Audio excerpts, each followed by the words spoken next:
Not gonna lie, when I got into studio today, I was delighted to find a present on my desk from Kayla. It's a block of wood.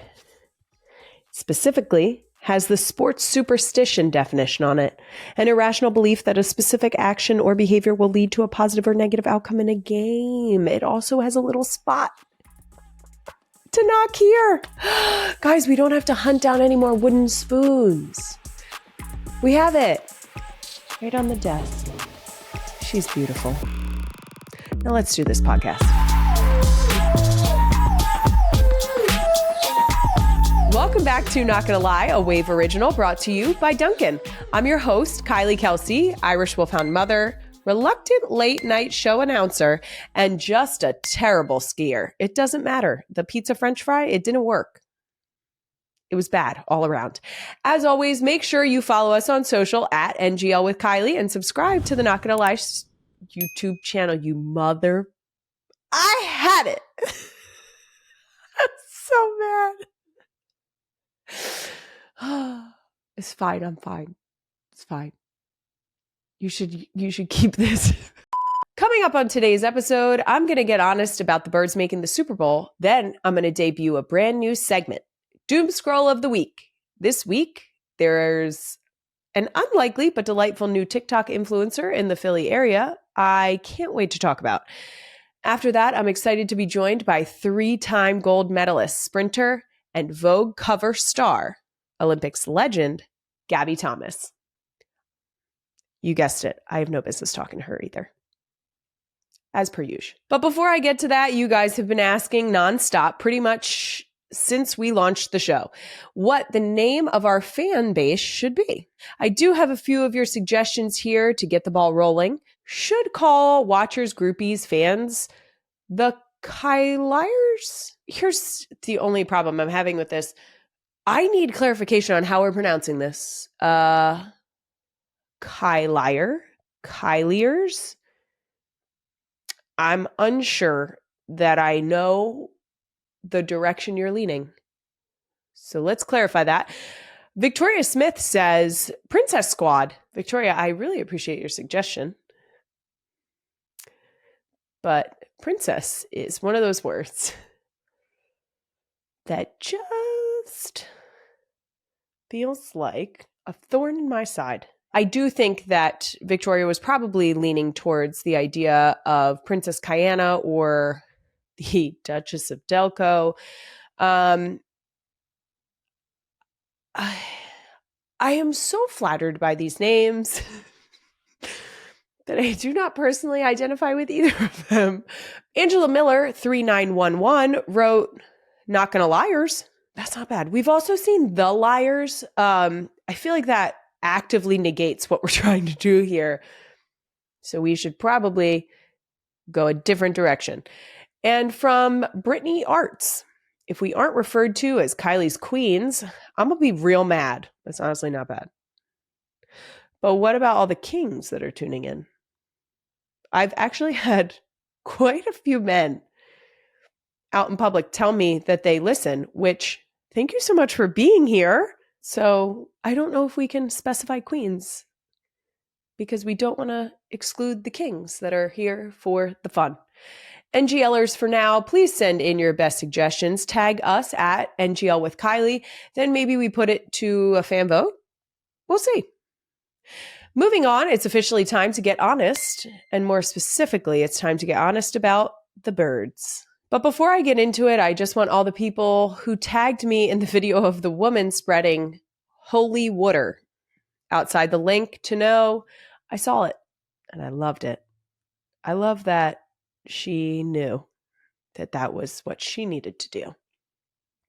Queen Emma, once again, show them, my people.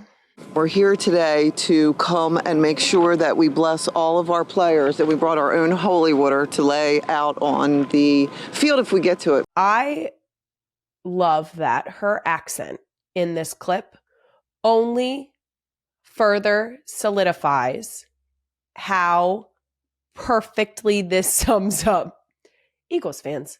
Yes, it was holy water. Okay? And that is all it will be referred to as. And again, I'm not saying that it worked,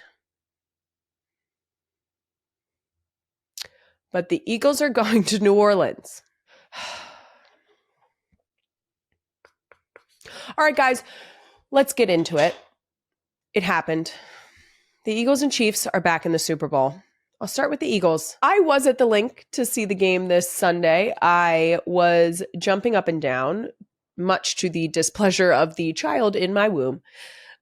She did let me know that that was unacceptable, and I will be trying my best to keep my feet firmly on the ground.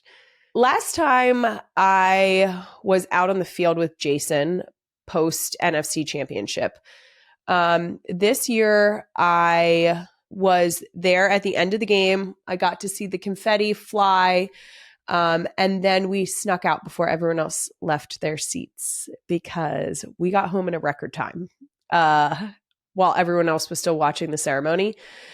The idea of we were right in field seats. The idea of going onto the field felt very odd because I was there celebrating as a fan. So it would have been weird had I stepped onto the field. And also I wasn't there with Jason. Jason was in Kansas City. So my dad and I, Big Ed and I just snuck out. I did, in fact, make it home in time for bedtime. Wyatt was very pleased with that. And so was I, because I love an early bedtime. Those 3:00 games, perfect. Thank you to the NFL. We could do more of those and less of the 8:20s if you're listening. Thanks so much. Just for next season, consider it.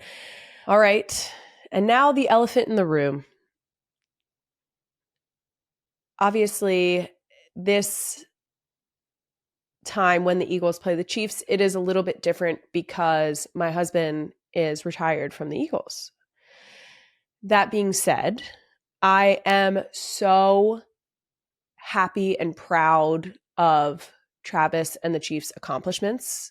I think that the opportunity to play for such a historic milestone is incredible to be able to potentially witness. And I think that Travis has been there for his entire career. He has worked so hard and put in so much time that I am truly, as always, cheering Travis on.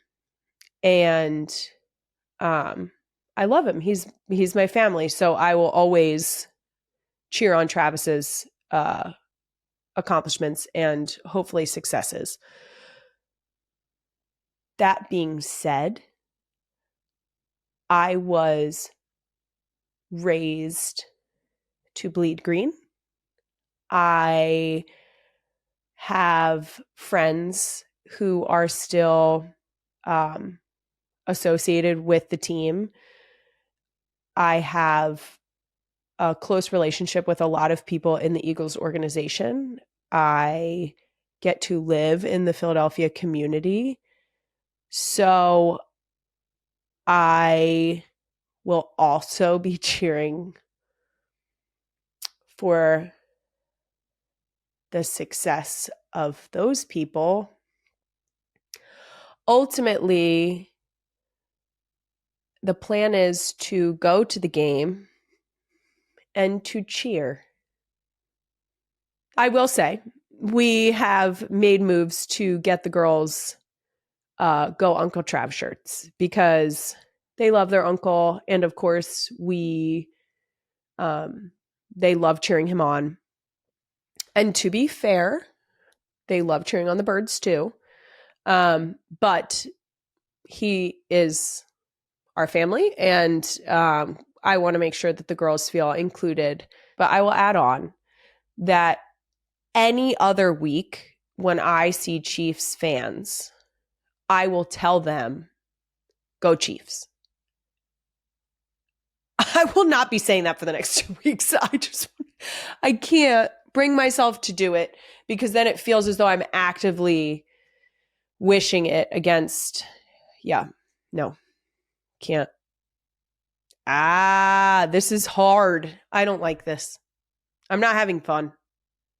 I'm having fun independently. I'm having fun as an Eagles fan. I'm having fun as a Travis fan.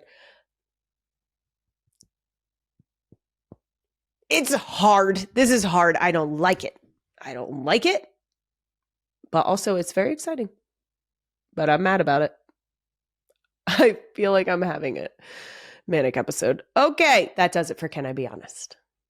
Moving on.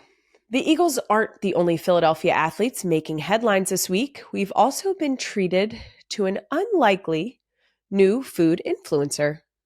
Philly's first baseman, Bryce Harper. Not only can he smack the shit out of a baseball, he can also apparently bake the shit out of some banana bread. Let's take a look. My wife actually got me this for Christmas. Got a mixer for Christmas. So this is not a new era. It's just a new era of him sharing it with us. To be clear. We're going to start with 1.5 cup of flour. We use kamut flour. I'm sorry, what kind of flour? I use Celtic salt. Oh. If anybody cares. Irish. Wet ingredients into the dry ingredients. Yes. Look at him with his Christmas mixer. This is a phenomenon that I'm interested in. People make it pretty by putting the banana on top.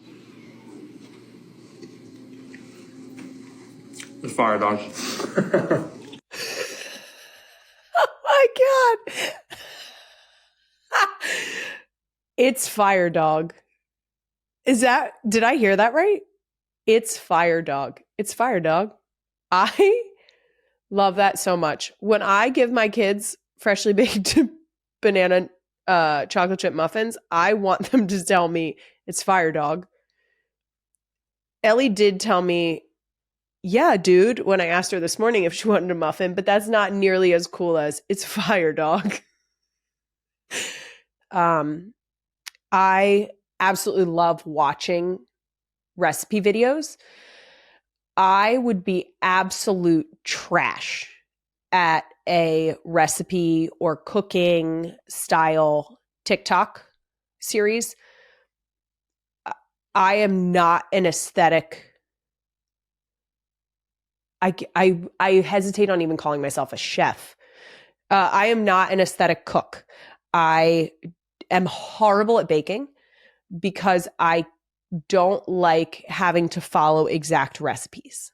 I will say that some of my go-to recipes, like my repeat recipes, are meatballs because sometimes my kids eat them. Well, 2 out of 3 will eat them, which is really anything that I make. Chicken noodle soup from scratch is something that my mom did growing up. I feel very spoiled about that one.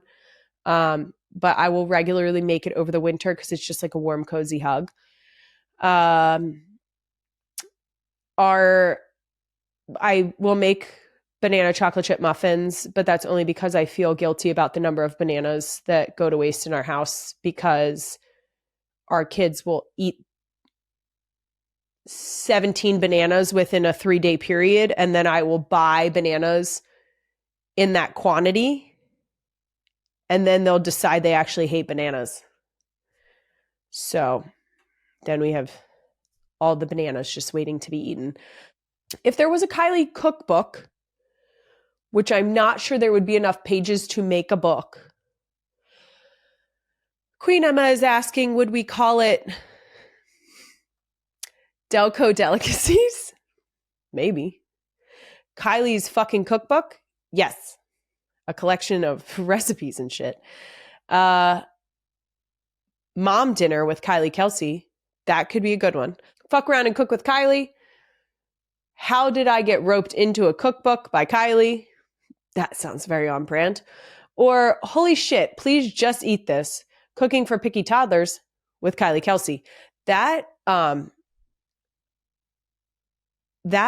hits home. Specifically, last week, when 3 days in a row, I had to make 3 different versions of dinner because, like I said, it's usually a 2 out of 3 situation. And that does it for Doom Scroll of the Week. Last week, we threw it back to 1998. This week, 1992. NGLers, for now, I present to you the real Dunkin. This is the true story of 7 glazed donuts picked to go in a signature Dunkin box and have my children eat them as soon as I walk through the door. Find out what happens when coffee stops being bland and starts getting butter pecanned. The real Dunkin. Well, that was another fun one. While I have you, make sure you go and check out Dunkin's $5 meal deal. It includes 2 wake-up wraps and a medium hot or iced coffee, all just for $5. And if you want my advice, go ahead and make that medium coffee an iced butter pecan. You'll thank me. Order in the app ahead of time or order in person at your local Dunkin location. She's a 3-time gold medalist representing Team USA track and field. She set 8 all-time Harvard records in women's track.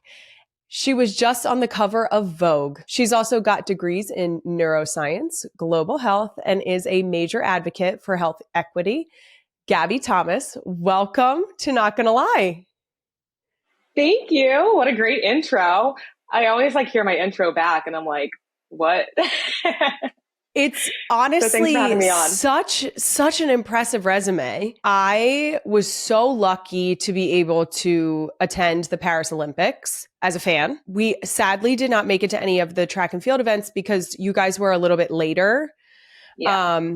But did you get to check out any of the other events while you were there, or because you guys were later, were you just sort of focused until competition? Yeah. So, like you said, we were so late. And I think one of the hardest parts of the Paris Olympics for me was literally getting there early, because we have to get there early for relay camp, and then watching everybody else compete. And we're there watching and we're still enjoying it, but it is so stressful. I remember watching the gymnastics athletes and watching them go, and they did so well and they crushed it and they were on their podium and they got their medals. And I was like, oh, I'm so happy for them. But oh my God, this sucks, because I'm they're done. They got it over with. And I'm still sitting here stressed out, so much pressure.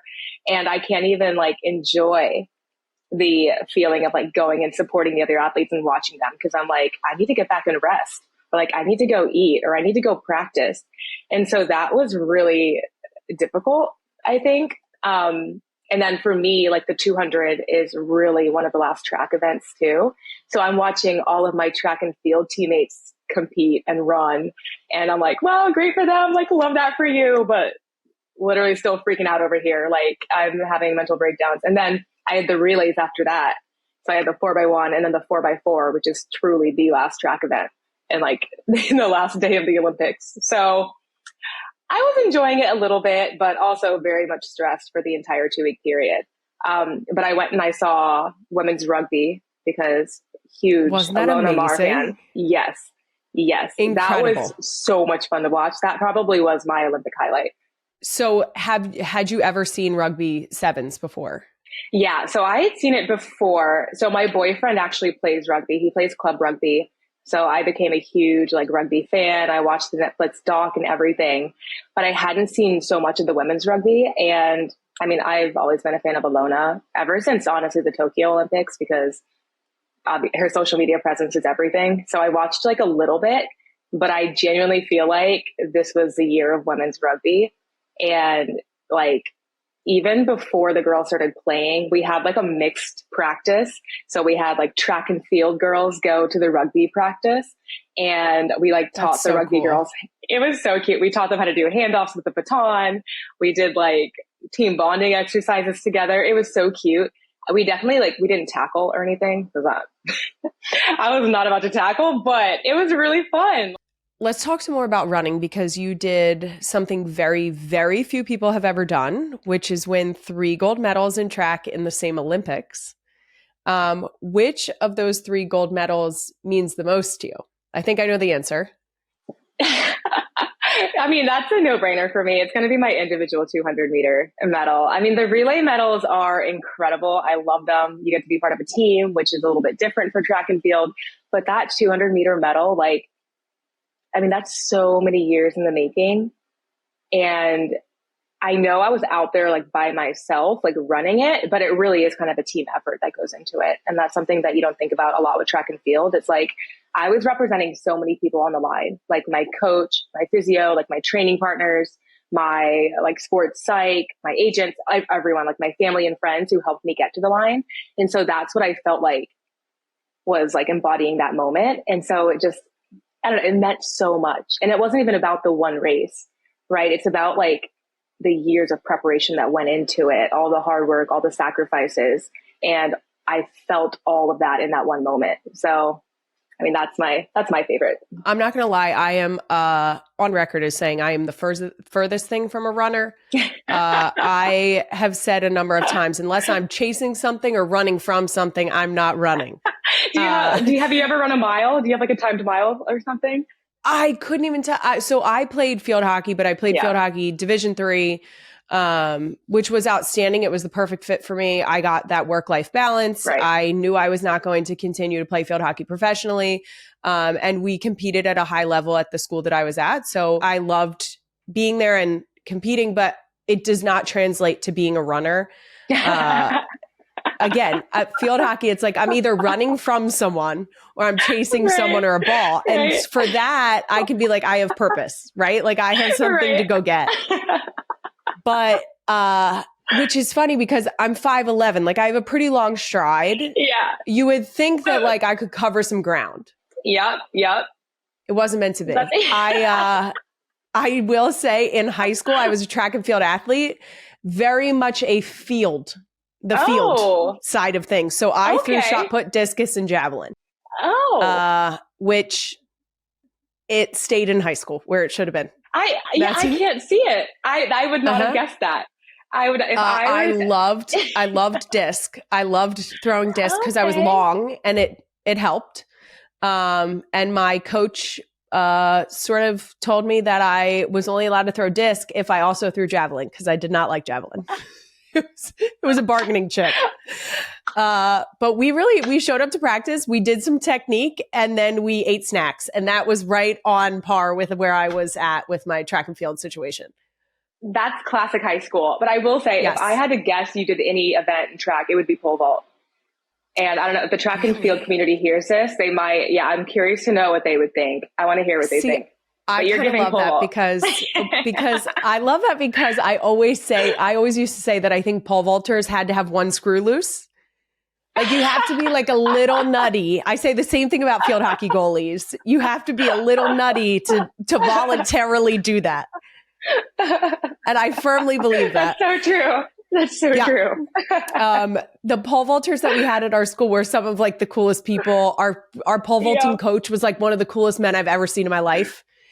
But I feel like you got to be like a little, just one screw loose. 100%. 100%. Yes. And you've said a number of times the difference between sprinting and distance running are very, it's a wide gap there. Yeah. What are the biggest misconceptions about sprinters? I love this question because the biggest misconception of sprinters is that we actually we run distances.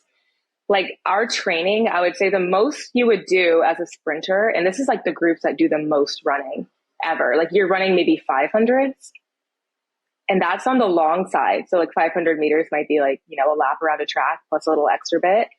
But we're not going for jogs. We don't go for runs. I don't do trail runs. I don't do any runs on the street. It's like I go to a track and I do my sprint workout, which is really fast running, and I go home. I do a mile gut check like in the fall, and that doesn't benefit me. It's a mental exercise. It's kind of like a therapeutic thing that my coach has us do where we do a gut check. She wants to see how hard we can go, how far we can push ourselves. And that's it. And I mean, I ran a PB of a 5:43, maybe 2 months ago, which was huge for me. But the distance runners are probably laughing. They're watching that, literally laughing on YouTube. Like, what is she doing? Like, this is not that hard. But it's that's so cute. And they're like, oh, cute. And I'm like, on the line, huffing and puffing. And I'm like a professional runner, but people don't realize that sprinting is a completely different set of muscles and training. even down to our lifestyle, I think sprinters also, they get away with a little bit more than distance runners do when it comes to just, nutrition and Overall discipline. Overall discipline. And I hate to say that, but you do get away with a bit more. As you get older, obviously you lose that. It does seem more all-encompassing in sort of like your lifestyle that it really does. I mean, just seeing like some of the things on social media of people training for distance specifically and how they sort of like plan their entire day, not only nutrition, but then hydration, exactly, all of it around their ability to then be able to go for a casual 20-mile run. I'm like, are you guys okay? Are you guys okay? A casual 20-mile run. Yep. Yeah. It's like today we got 18. I'm like, 18 what? Minutes? Why are we running for 18 miles? Where are you going? No. No, I can't. Now, we discussed your love of Ilona Maher, one of your fellow Team USA teammates. But she was making headlines this past week for saying that she does not have imposter syndrome. How do you overcome imposter syndrome? I don't have that. I feel like I deserve what I've gotten. I think that I've worked very hard, even in the rugby space. It's okay to believe you deserve something because you've put in the work for it. Does that hit home for you? I love what she says. I love that type of confidence because I think that when you earn something, you should feel like you earned it, right? You should feel like you deserved it. And I don't like this idea that you should walk into a space kind of feeling timid and kind of giving people the impression of this immense humility, right? It's like humility is important, but no, if you earn something, like, embody that. And I definitely get that. On the other side of that coin, I do feel as though I have been in spaces where I definitely have felt like I might be in over my head here. But I welcome that. And I like walking into rooms feeling that way at first because it means that I'm challenging myself. When I first got to Harvard, I knew I had earned it, but I definitely felt like I'm a little uncomfortable right now. Like I'm a little bit in over my head with this biochem class. Like I'm not sure if I'm going to pass this course, but you figure it out. Like you enter those spaces and you figure it out and you find a way. And that's how you become a winner. And that's kind of how I navigate my life. That's how I navigate my challenges. When I first moved to Austin, Texas, I joined a group of Olympians and I was not an Olympian. So I kind of felt like, I don't know if I'm going to do well here. Like, let's see. And I figured it out. You figure it out. So would I say that, I felt like an imposter, like I don't belong? No, I would never say that about myself. But would I say that, I've definitely been in rooms where I felt like I was going to be challenged, where I felt a little uncomfortable? Absolutely. Absolutely. But I think we all should do that, right? It's how you grow. I think it's so beautiful to frame it as when you walk into a situation that you don't necessarily know that you are quite on that level or sometimes like that moment of like, do I belong in this space? Just like sort of having that moment to ask yourself the question, but then recognizing if I'm here, I'm meant to be in this space, right, and I can rise to meet the challenge and sort of integrate myself in a way that means even more so that I'm meant to be here. I think when it comes to athletes specifically, and athletes clearly having more and more, specifically women athletes having more and more of a platform through social media, it is so beautiful to see these women who, like you're saying, have worked so hard that they've earned the ability to be like, no, I do belong here. Exactly. I do deserve this, because It is such an obvious display of I've worked to get where I am, to be as elite as I am as an athlete. And then the inspiration or however I am connecting with the community through social media, for whatever reason they're following me, it is because I put myself in this position through my hard work in athletics. So it's amazing that you and Ilona both have come to realize that or have known all along that you guys and your hard work have placed you exactly where you're supposed to be. And now for the finale of our fictional Dunkin short film series. Interior Dunkin 2018 Kelsey Wedding. Kylie wears her gorgeous wedding dress and holds an equally gorgeous bouquet of Dunkin munchkins while arm in arm with her dad, Big Ed. I'm not going to lie, Dad. I'm a little nervous. Big Ed points to Jason at the end of the aisle, smiling at them. Kylie can't help but smile back.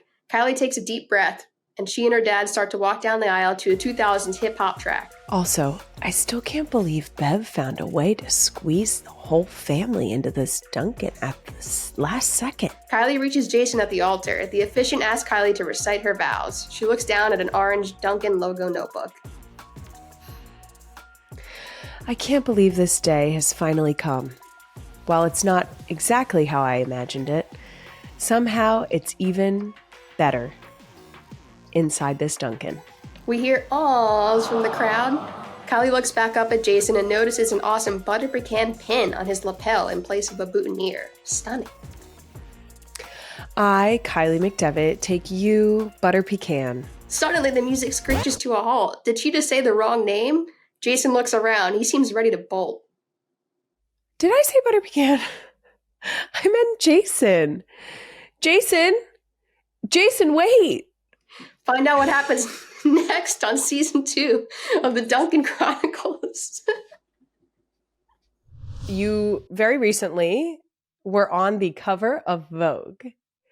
Unreal. This is, first of all, you looked amazing. No, it's unreal. What was your initial reaction to hearing that you were going to be on the cover? Oh my gosh, I screamed. I think my publicist had called me. Ilona called me and told me that I was going to be. So at first I knew I had a feature. So I was like, oh, this is incredible. I'm going to be in Vogue. It's amazing. And then I was like, it's a digital cover. And I was like, this is the pinnacle of my life. Right. And then she calls me with an update and said I was going to be on a print cover. I actually have it right here because my boyfriend picked up 10 copies. Amazing. In Florida. We love a supportive king. I know, we love a supportive king. And I cried. I was crying because it is something just truly out of my wildest dreams. When I am training and racing and competing and working hard, I'm not thinking about these types of things. I'm really thinking about the process and how to get better each day. And I really do take it day by day. So when these types of things happen, like being on a Vogue cover, it just feels like all of my dreams have truly come true. And for something that's a little bit outside of my wheelhouse, right? Like it's not a track or running magazine. It's this highly renowned fashion cover. So, I mean, I truly felt like I had made it when I got that phone call. Now, with the NFL and really the NBA in particular, players are all about their pregame fits. My husband, Jason, is on record saying he doesn't do game day fits. He shows up in like jeans, flip-flops, and like a t-shirt. But see, that's what I love about fashion, right? It's like, express yourself. It's him. Yeah. It is him. We love that about it.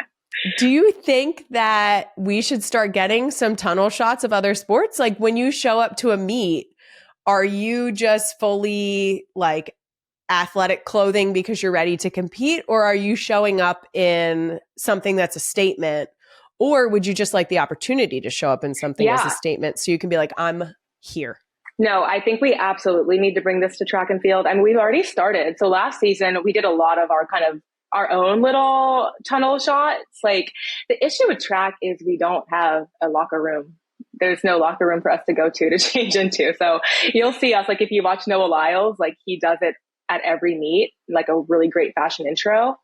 And we'll just kind of go in this porta potty or like little small public bathroom and go in our little corners and just like change into our uniforms after doing like our flashy walk-in moment. So I think that's the trick with track and field. We need like venues that would help us like support that. But we started it, and in track, like fashion is everywhere. Like people in track and field are very into it. It's very ingrained in the track and field culture, at least the sprinters. And even we had this new track league called Atlas, and we had our inaugural event last September. And we had a really dope carpet fashion walk-in. It was sick. Anyone who's listening can just look up Athlos. It was really cool, and everyone did it, and it was incredible. Like, we had like a DJ and everything. I mean, it was dope. So I would love to see more of that in track and field. Like, I mean, I think us athletes would definitely go for it. The women and the men. I mean, everyone's about it. I do think it's a cool way to continue to not only be able to express yourself, but show your personality. Exactly. And really, it is a moment of like, I'm here. Yes. Like, yes. I'm here to fuck shit up. Right. So. It's a whole mentality. It's a whole mentality. And that's a big part of track. And what I love about my sport too, is we actually do get to express ourselves like on the track while we're competing too. So we like, if you look at the athletes, especially the women who are running, it's like how they do their hair, their nails, their jewelry, whatever you do to your uniform, any of that, like that's part of it. So we're kind of bringing that expression to the track as well. So anyone who didn't know, they certainly know now that you went to Harvard, which is an incredible accomplishment. But you absolutely nailed this. You called someone out in your comments. They tweeted at you. Was this on Twitter? It's on Twitter. They tweeted at you and said, "Gabby Thomas doesn't sound like she's the brightest out there." Oh my God. Dan. And you replied, "You're probably right. Darn my Harvard degree." I cannot tell you how much I support this behavior. I really, truly believe that if they're going to fuck around, you should help them find out. So well done here. Being a woman in sports, I'm guessing you get something along these lines pretty often. Yeah. Do you sort of just decide when you've had enough? I mean, yeah, being a woman in sport, you're just kind of subjected to this all the time on the internet. And some days I have time. If I'm traveling, I'm on a plane, don't catch me on that day because I'll clap back. And I mean, I'll have fun with it, but it's also kind of true, right? It's like, okay, I get off your high horse. I'm not sure where you're coming from or why you're saying that. And if you read the comments under the tweets, they are absolutely awful. But at the end of the day, it doesn't matter. I don't have anything to prove to Dan, but the clapbacks are always hilarious. Well, I have to tell you, I wholeheartedly appreciate you letting Dan know that you can't just say whatever you want and think that someone is not going to reply with the perfect clapback. So well done. Thank you. Let's talk a little bit more about your college accomplishments. It's not every day that you come across a superstar athlete who also happened to major in neurobiology. I've talked about this before, but I had a neighbor growing up who was on the autism spectrum that inspired me to do a lot of the work that I do for the Eagles Autism Foundation. I read that you are also inspired to get involved in the field. Yes. What brought you to that? Yes. So I actually have two neurodivergent brothers, but my younger brother has autism. And so growing up with that, just kind of understanding how he goes about the world, how he views the world. And my other brother kind of noticing how society chooses to interact with that as well.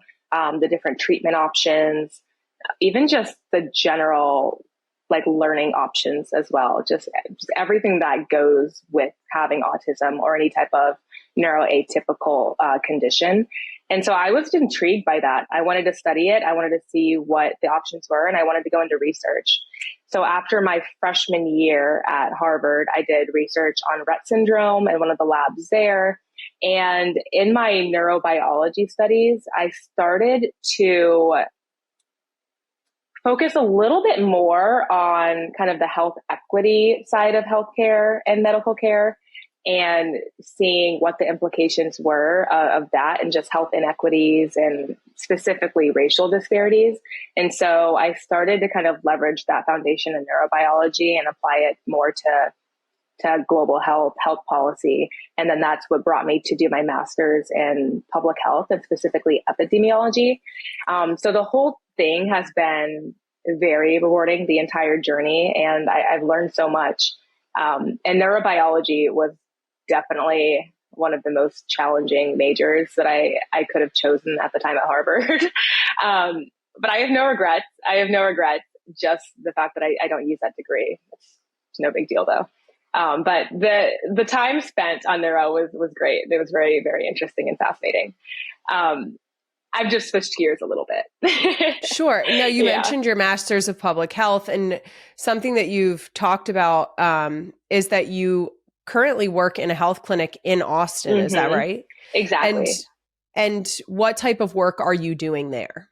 So the health clinic serves people in the Austin community who don't have access to healthcare otherwise, whether they don't have health insurance or they don't have easy access like transportation or any type of, doctor or healthcare outside of the clinic. So we provide doctor's visits, we provide medication, lab work, anything that they need for their primary healthcare that they just otherwise wouldn't get. We even offer education seminars, pretty much any dental care, eye vision care, you name it, the clinic offers at no cost to the patient. Everyone there, the doctors included, are volunteers, with the exception of just a few people on the administrative staff who are getting paid. My role specifically is I run a hypertension committee. And so this committee serves people who are hypertensive or pre-diabetic and making sure that they have access to medication, that they're getting their medication, and helping them with anything else that they need in their day-to-day lives. A lot of times you see issues with transportation. You see issues with accessing healthy food. Even just having footwear to go for a run, go for a walk, go work out. It's just small things like that. But having the consistent dialogue and communication with the patients, it goes a long way. Because it can be really intimidating going into a doctor's office when you don't know what you need or what to ask for, even though the doctor is going to be understanding or empathetic. So actually maintaining a relationship with the patients to understand them holistically and know what they need has been really beneficial. And just doing it on a community level. Like community level work is so important to me because you see the impact that you're making. It's right there, it's real, and it's happening. And it works. And I think that, it really impacts the patients in a real way. And so the work that we do at the clinic is really good. No, that face-to-face interaction is unmatched for just being able to see the progress. Right. And when I was working full-time, I went into a high school to work as a one-to-one for students either on the spectrum or with special needs. And that sort of everyday face-to-face and seeing the progress that was made and the milestones that were hit, it is one of the most, selfishly speaking, rewarding things to see, because you really feel like the work that you're doing is impactful. Exactly. And transformational in a way that it's tangible. It's there right in front of you and it's happening. So it's unbelievably rewarding. The last thing, what does the rest of your year look like and where can we see you race? So I am doing Grand Slam track. It's a new league that's starting in 2025, actually. So it's an entirely new format, tournament style. It'll be really fun and exciting. I have my first race April 2nd in Kingston, Jamaica. And so you could follow along Grand Slam track and field. And then I will have my world championships in September in Tokyo. And then Athlos, which is our women's track league that is also about to be announced. So that'll be following our world championships. So lots of moving pieces in track and field this next year. So a lot of new stuff going on. That's awesome. Well, we will make sure that we tune in. I cannot thank you enough for joining Not Gonna Lie today. Thank you. I'm so excited to hear about not only your athletic accomplishments, but then to get to hear about the other things that you're doing to give back to your community and applying really your educational background and applying that to things that are severely impacting the community that you live in. So thank you so much. Kylie. Thanks, Kylie. Thanks for having me. I can't wait to cheer you on in all of your running events coming up. Thank you. As always, you'll be able to find even more exclusive clips from my conversation with Gabby on More Shit Monday on my YouTube channel. And that's a wrap on another episode of Not Gonna Lie. I'll be back next Thursday with a brand new episode. Listen and subscribe wherever you get your podcasts. Follow the show on all social media at NGL with Kylie. Not Gonna Lie is a Wave original brought to you by Dunkin. Thanks again for tuning in.